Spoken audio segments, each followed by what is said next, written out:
Get your creak on.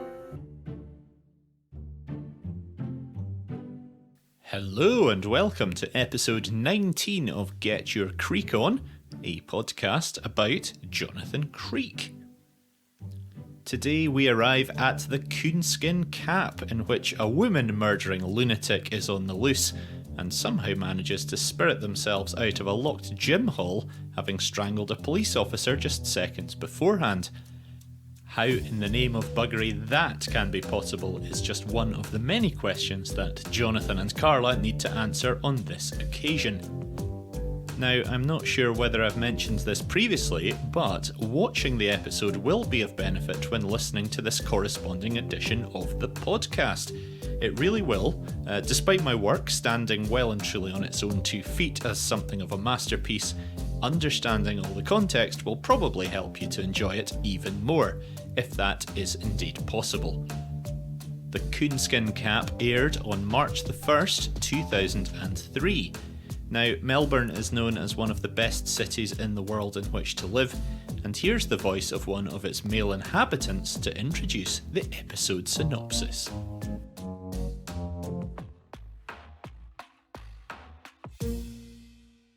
Episode synopsis.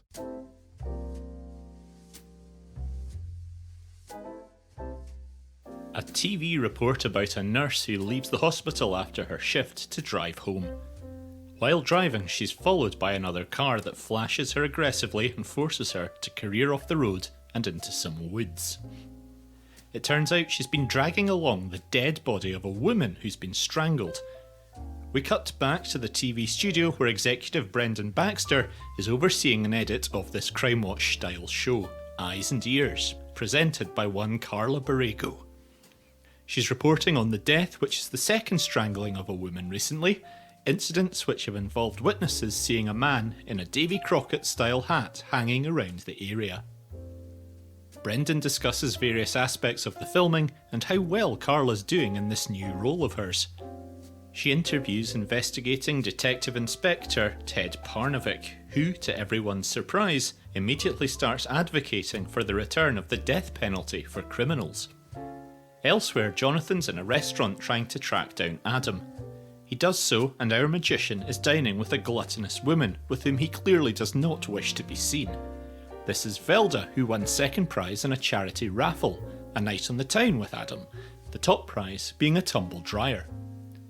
Adam and Jonathan discuss which famous painting to use as a backdrop for the stage set, and Velda requests that Adam takes her to Stringfellows when they've finished wining and dining. The Eyes and Ears crew move to another location to film a recreation of a different crime, in which a police sergeant, Heather Davy, is playing the part of one of the murdered women by retracing her final known steps. However, as this is taking place, everyone's shocked to hear gunshots ringing out. Parnevik takes control of the situation and spots a rifle at a nearby window.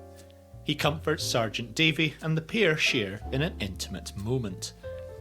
The rifle's located in a locked room that nobody could possibly have left other than by shimmying down the outside drainpipe, which would have definitely led to them being seen. Jonathan takes a call requesting that he heads to the TV studios.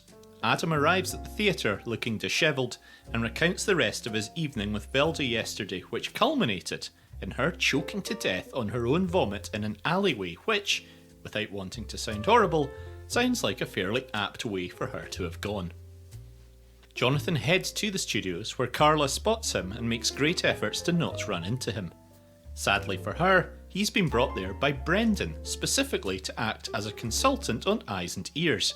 It's explained how Carla has transitioned into TV presenting, and then we get some subtext about how she and Jonathan didn't end up getting together after their last adventure in Satan's Chimney. She still seems really angry about it all, and there's clearly a lot of underlying chagrin on her part and confusion on Jonathan's, as will be confirmed later. Brendan explains how Jonathan is hopefully going to not only help solve the mysteries of the women's murders, but also, more importantly, help increase ratings on Eyes and Ears. They discuss the details of the rifle in the locked room, and as Brendan goes to take a phone call, we learn that he and Carla are in fact married. In bed that night, she mentions to him that she and Jonathan previously went out a few times, but that it all fell apart when he made an offensive comment to her father. Brendan doesn't seem bothered and was actually not listening to any of that at all, evidently being the type of guy who takes his work home with him. Which is something I used to be guilty of too, back in the days when I ran a strip bar. Carla and Jonathan head to the scene of the reconstruction filming / rifle shooting and look around. He doesn't even want to inspect the room the rifle was found in, and instead goes into the building whose windows were penetrated by 2 of the bullets. He reveals that the whole thing was rigged up to look like the bullets were fired at the time, but in fact, it all took place beforehand with a timer and charges set off by remote control. At the police station, Carla and Jonathan wait in Parnevic's office for him. She takes the opportunity to poke around and ends up falling victim to his massive airbag-style security gadget built into his desk. At Adam's show that evening, the proceedings are interrupted by a streaker who takes to the stage and causes a rumpus. Back at the police station, Parnevic takes an urgent anonymous call about a man being spotted behind the PE block of nearby Holding College of Education, a man wearing a Davy Crockett hat. A unit gets into bulletproof gear in the changing room, including Sergeant Heather Davy. Admitting it's not the time nor the place, which is certainly an understatement, Parnevic hands her a small box that looks like it may contain a ring. At the college, the unit surround the building. Parnevic tells Heather to go and check the gymnasium. She goes in alone and while looking around is shocked when the lights plunge off and the door is locked from outside.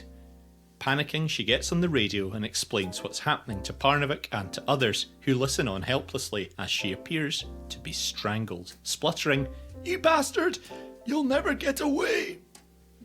Once they get a key and get inside the gym, Sergeant Davy is dead on the floor, with there being no possible way the culprit could have escaped. The next day, Jonathan and Carla talk to Parnevic at the scene.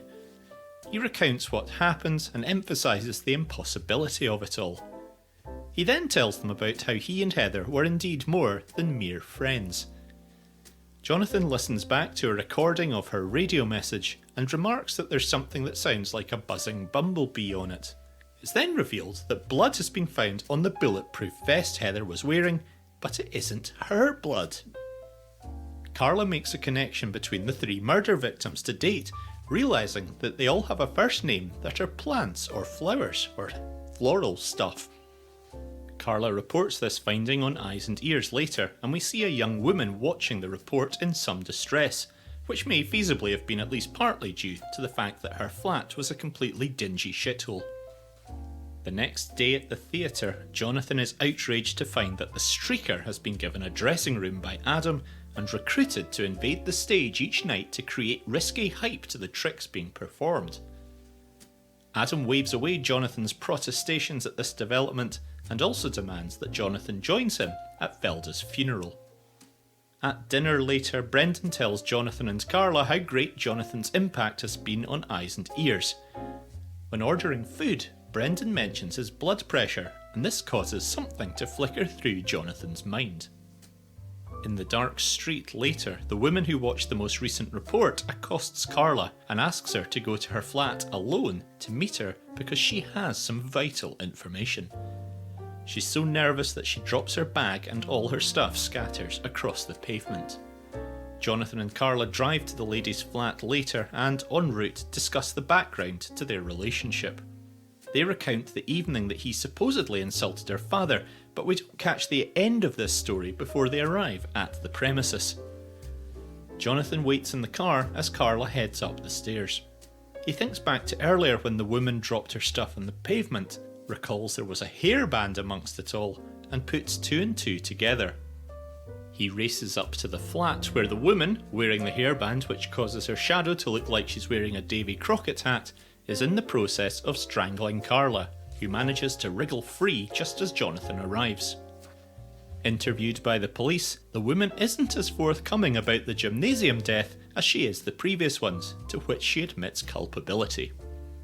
At the theatre, Jonathan encounters the streaker being a complete arsehole and treating a member of staff with disrespect, then grabs him by the bollocks and chucks him out into the street. Carla arrives and the pair of them, that's her and Jonathan, not her and the streaker, get to the bottom of their falling out all those years ago. And in doing so, Jonathan makes a massive realisation. At the gymnasium, eyes and ears set up for another recreation filming, but it turns into something very different. Carla and Jonathan reveal that Parnevik was Heather Davy's killer. He rigged up a bulletproof vest with a device similar to a blood pressure measuring strap thing that tightened and suffocated the wearer. He made sure Heather was wearing it and then activated it when she was alone in the gym, into which he had locked her and turned off the lights. The mark on her neck was from earlier when he presented her with a necklace, not a ring, and then pulled it tightly round her neck. When she was on the radio, she was in fact talking to him, calling him a bastard and trying to say, "You'll not get away with this," not "you'll never get away." Parnevik used the ongoing serial killings to mask this murder of his own. Heather had rejected him, and he knew that she was fooling around with someone else as well, and he wanted her to pay. At some point in the melee after her death, he swapped the customised bulletproof vest for his own, which had his blood specks on it from shaving at some point. We end at Velda's funeral where, despite only having met her on the last day she had on this mortal coil, Adam for some reason is giving the eulogy. To everyone's shock, Gary the Streaker has taken it upon himself to jump up and jiggle it all about. Episode Analysis. I don't know about you, but I really enjoyed this episode, and there were several reasons for that. The central mystery of Sergeant Davy being murdered in the gym was a great locked room head-scratcher, and her lying there as the lights go on is surely one of the classic Creek images. The capital punishment advocating Parnevik was a superb character, and the performance of actor Terence Hillier was tremendous. The way he connived to mask Davy's murder by making it look like the work of an already on-the-loose maniac was very clever, and he seemed to have the perfect alibi given he was on the outside of the room at the time. Setting up the rifle kerfuffle in order to require everyone to wear bulletproof garments at the gym call-out shows just how much effort he was willing to put into it all. Very occasionally you can be left a little bit cynical about information that leads to Jonathan solving a mystery, but in this episode it really was astute how the various stuff all came together to enlighten him. Brendan mentioning blood pressure and the ambiguous interpretation of the screen painting and how all that related to the radio message, and the recollection of Carla's dad only hearing half of Jonathan's sentence and taking it to mean something else completely, were all jigsaw pieces that finally came together in a truly believable way. Much like in the previous episode, a real highlight was Carla's bitterness and umbrage towards Jonathan. This really drew out her character, and many of the best lines were drenched in paranoia about his thoughts or the dry, cynical looks she felt he was giving her. This was really compounded by how nice a bloke her now husband is and how much he admires Jonathan's capabilities. I laughed a lot at Brendan, particularly when he said, "We're dealing with a level of intuitive genius we cannot begin to understand." There were various other nice aspects to the episode as well. For example, when Carla was being strangled by the mad woman in the flat, it would have been easy for the story to be that Jonathan rushes in, stops it happening, and is the saviour, but Carla managed to do it all by herself, showing that she is a capable and courageous lady. The B stories of Adam's unfortunate interactions with Velda and then also the streaker at the theatre were a lot of fun, I thought, and the way these tied up so well at the end was yet more testament to David Rennick's peerless writing skills. When you consider all that content as well as the main story, you really can't help but be impressed at just how much was jam-packed into the episode. One or two things did jump out as slightly silly or unbelievable. Why the senior ranking Parnevik would have taken the phone call about the Davy Crockett character being spotted at the gym seems a bit unrealistic, and then the mark on Heather Davy's neck from the necklace being pulled tight didn't really ring true either. It would surely have faded away pretty quickly. unlike this podcast, which just keeps on going from strength to strength. The celebration of Location Information Station.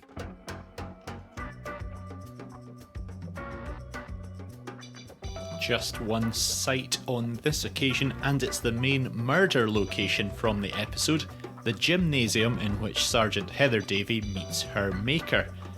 It's in fact the sports hall at the University of Westminster's Harrow campus, 594 square metres of quality sporting location, and you can hire it for a mere £55 per hour. Unfortunately, memberships at the attached gym suite are currently not available to non-students, and I can find literally no confirmation anywhere that this isn't due to the membership list being full because Jonathan Creek fans just flock there all the time. In addition to that, my understanding is that the cafeteria scene featuring Carla, Jonathan and Parnevik was also shot elsewhere on the same campus. The nearest mainline train station is Kenton, and the nearest underground station is Northwick Park on the Metropolitan line. If you're accessing the sports hall from its side entrance, there are a total of 9 steps down, unless you go via the accessible ramp, which is 60 centimetres wide. The external door is 94 centimetres wide, and since the time of filming there's been a fire door installed on the far wall next to the basketball net that we saw Jonathan inspecting. That should hopefully make you feel safer during your trip to visit the hall, which, don't lie, you're currently already planning. Creek Connections.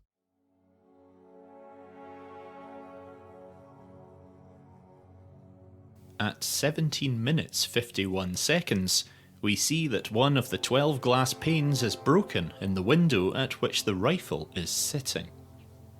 1 in 12 is the name of a song by composer Johan Johansson for the 2016 film Arrival's original motion picture soundtrack, which was nominated for Best Score at the 60th Grammy Awards.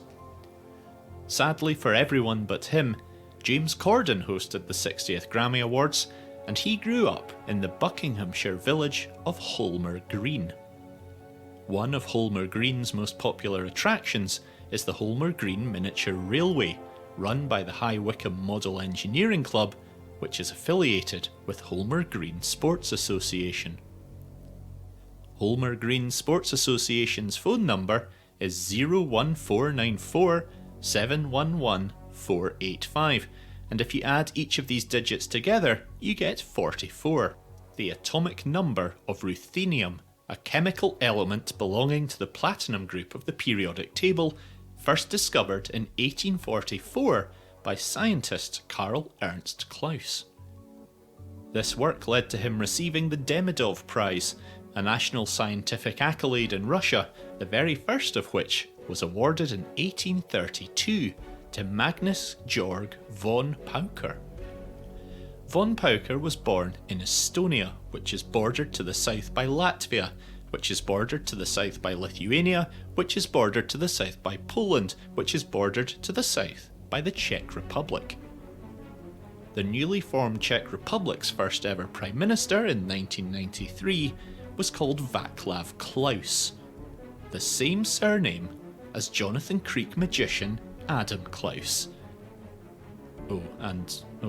Also Karl Ernst Klaus, the Ruthenium guy. Shit.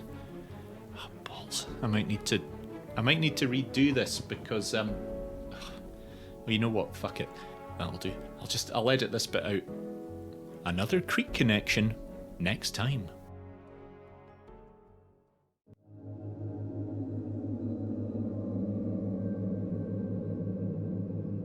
Relaxation time. Tranquil, dreamy serenity. If you're having trouble sleeping or relaxing, then maybe you can benefit from ASMR, which stands for Autonomous Sensory Meridian Response. It's a pleasant feeling of tingling in the scalp and the upper body, triggered by slow-paced visual or audio stimuli such as whispering and quiet repetitive audio resonances i.e. sounds. So sit back, loosen off, and immerse yourself in a dream landscape sequence encompassing wholesome subject matter from this week's Jonathan Creek episode.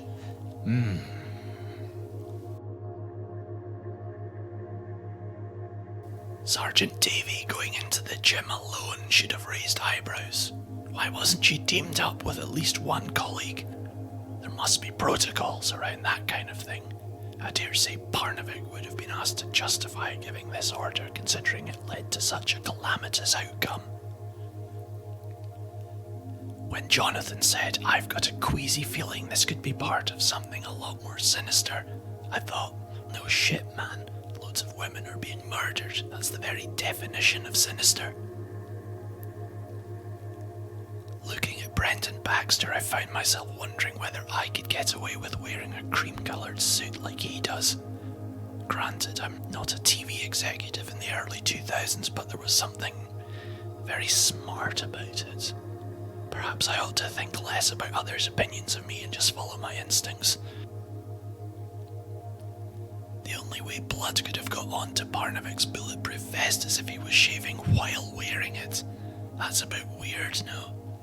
Why would he do that? Maybe it was part of some kind of elaborate sex game or something.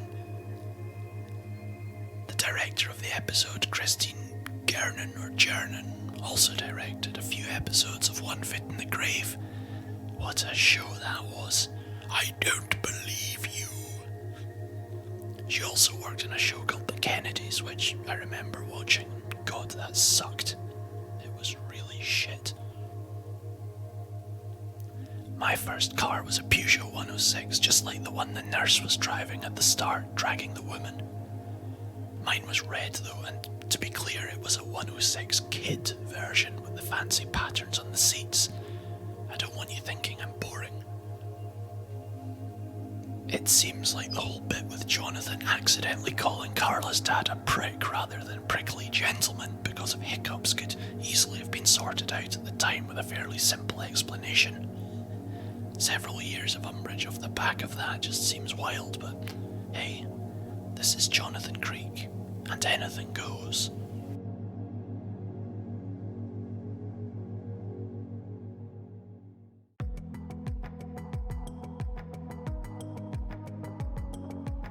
Thank you very much for listening to this episode of Get Your Creek On.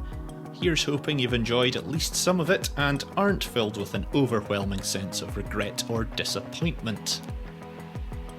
You can contact the show at any time you like and be pretty much guaranteed a response of some kind by emailing getyourcreekon@gmail.com, by Twitter @creekget, or by heading to the website, which is getyourcreekon.co.uk.